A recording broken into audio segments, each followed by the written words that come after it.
Assalamualaikum warahmatullahi wabarakatuh.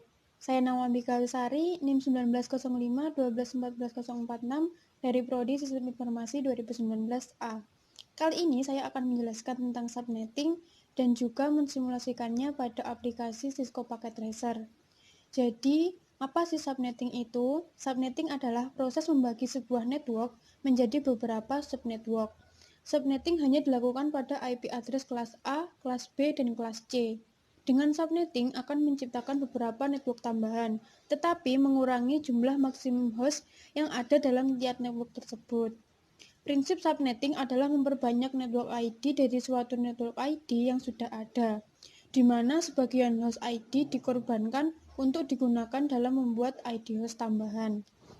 Ya, kita langsung saja ke simulasi di aplikasi Cisco Packet Tracer. Di sini saya sudah mempunyai dua subnet, yaitu switch 1 dan switch 2. Masing-masing dihubungkan ke 3 PC. Ada PC 1, 2, 3, PC 4, 5, 6. Kemudian kita langsung saja mengatur konfigurasi IP pada router. Di sini ada fast Ethernet 0, ini untuk mengatur IP address yang menghadap ke switch 1. Kita ketikkan IP address-nya 192.168.1.62. Kemudian untuk subnet max-nya 255.255.255.192. Kemudian jangan lupa port statusnya di-on-kan. Kemudian fast Ethernet 1 ini untuk IP yang menghadap ke switch 2. Kita ketikkan 192.168.1.126. Kemudian subnet mask-nya sudah benar 192. Kemudian port statusnya kita on-kan. Kemudian kita mengatur IP address pada PC 1. IP address PC 1 yaitu 192.168.1.1. Kemudian subnet mask-nya kita ganti 192. Kemudian gateway-nya kita ganti ke IP router yang menghadap ke switch 1, yaitu 192.168.1.62.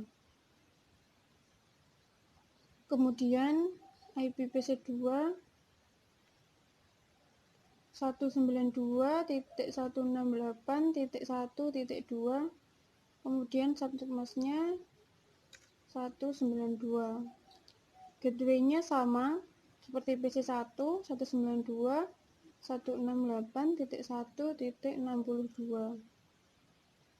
Kemudian untuk PC 3 192.168.1.3. Kemudian subnet mask-nya 192. Pada PC 3 ini kita tidak menggunakan gateway, jadi gateway-nya dibiarkan seperti ini saja. Kemudian PC 4 IP address-nya 192.168.1.65. Kemudian subnet mask-nya sama 192. Gateway-nya diisi IP router yang menghadap ke switch 2, yaitu 192.168.1.126. Kemudian PC 5 IP address-nya 192.168.1.66. Kemudian subnet mask-nya 192. Untuk PC 5 juga tidak mempunyai gateway, jadi dibiarkan 0 seperti ini. Kemudian PC 6 IP address-nya 192.168.1.67. Subnet max-nya 192. Kemudian PC 6 juga tidak mempunyai gateway, jadi tetap 0. Kalau sudah, kita ke mode simulasi. Ya, di sini ada edit filter. Kita hanya membutuhkan ICMP saja. Jadi yang dicentang hanya ICMP, yang lainnya di uncheck saja. Uncheck. Kemudian kita akan memulai simulasi. Yang pertama,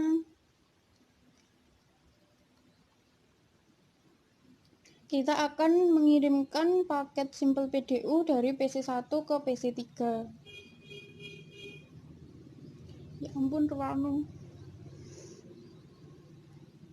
Kita akan mengirimkan dari PC1 ke PC3. Next. Kemudian paket akan dikirimkan ke switch 1, kemudian ke PC3. Setelah itu dikembalikan ke switch 1 lagi dan ke PC1. Dan berhasil. Ya, karena ini berada dalam satu network jaringan lokal, jadi komunikasi antara PC1 dan PC3 dikatakan berhasil walaupun PC3 tidak mempunyai gateway. Kita delete. Kemudian kita ke simulasi yang kedua, yaitu kirimkan paket Simple PDU dari PC1 ke PC4. Kita akan mengirimkan dari PC1 ke PC4.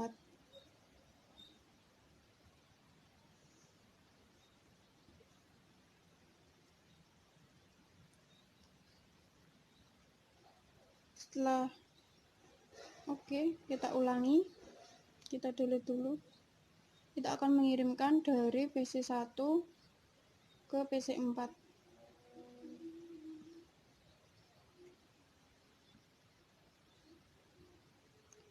Dari router akan dikirimkan ke switch 2, kemudian baru ke PC4. Dari PC4 dikembalikan ke switch 2, kemudian ke router, ke switch 1, dan berhasil. Jadi komunikasi antara PC1 dengan PC4 berhasil. Karena PC1 dan PC4 sama-sama mempunyai gateway walaupun berada di network yang berbeda. Kemudian kita delete. Untuk simulasi yang ketiga, yaitu kirimkan paket Simple PDU dari PC2 ke PC5. Kita akan mengirimkan dari PC2 ke PC5.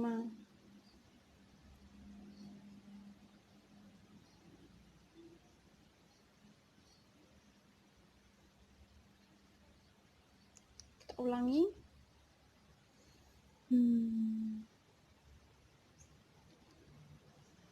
Dari PC2 ke PC5. Kita next.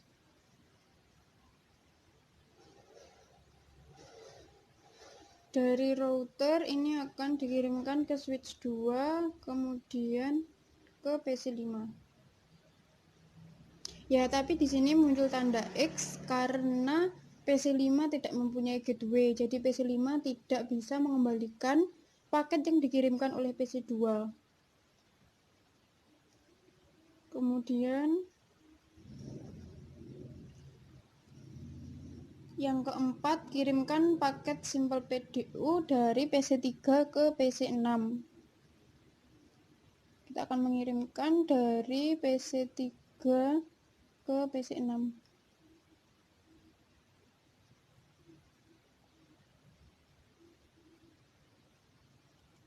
Ya, di sini ada tanda silang karena PC3 tidak mempunyai gateway, jadi tidak bisa mengirimkan paket ke PC6 atau kemanapun.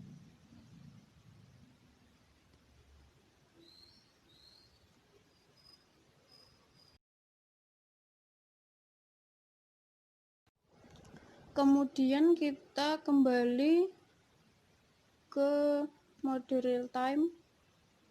Kita akan melakukan simulasi tracing. Yang pertama ini kita akan melakukan tracing dari PC1 ke PC3. yaitu dengan format traced IP tujuan dari PC1 ke PC3. Kita buka PC1, kemudian command prompt. Tadi saya sudah mencoba, kita ulangi lagi. Saya ketikkan traced IP PC3 yaitu 192.168.1.3. Kita enter.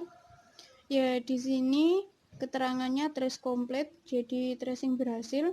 Di sini ada IP PC3, jadi komunikasi antara PC1 dengan PC3 berhasil. Kemudian tracing dari PC1 ke PC4. Kita buka PC1 lagi. Kemudian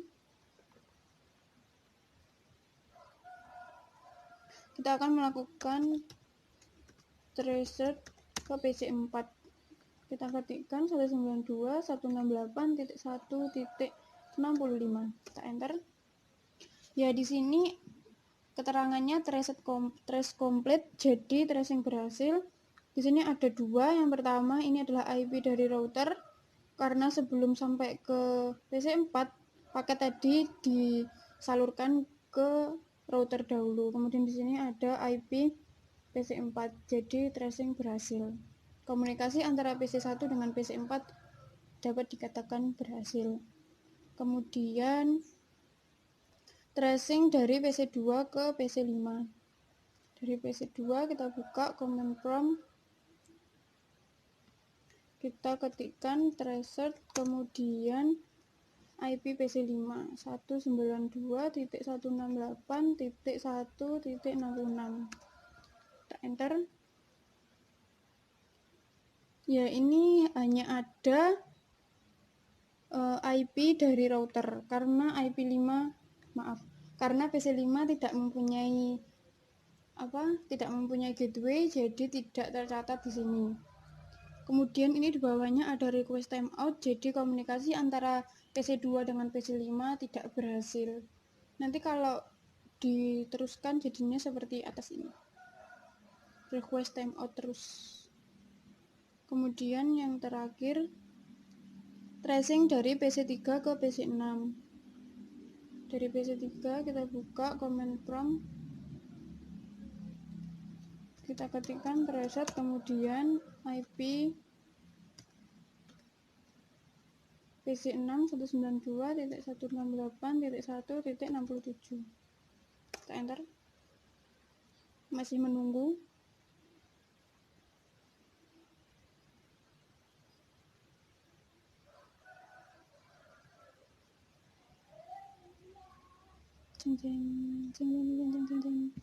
Ya, di sini keterangannya request timeout, jadi komunikasi antara PC3 dengan PC6 tidak berhasil karena sama-sama tidak mempunyai gateway. PC3 tidak mempunyai gateway, jadi tidak bisa mengirimkan paket kepada PC6. Jadi di sini keterangannya request timeout.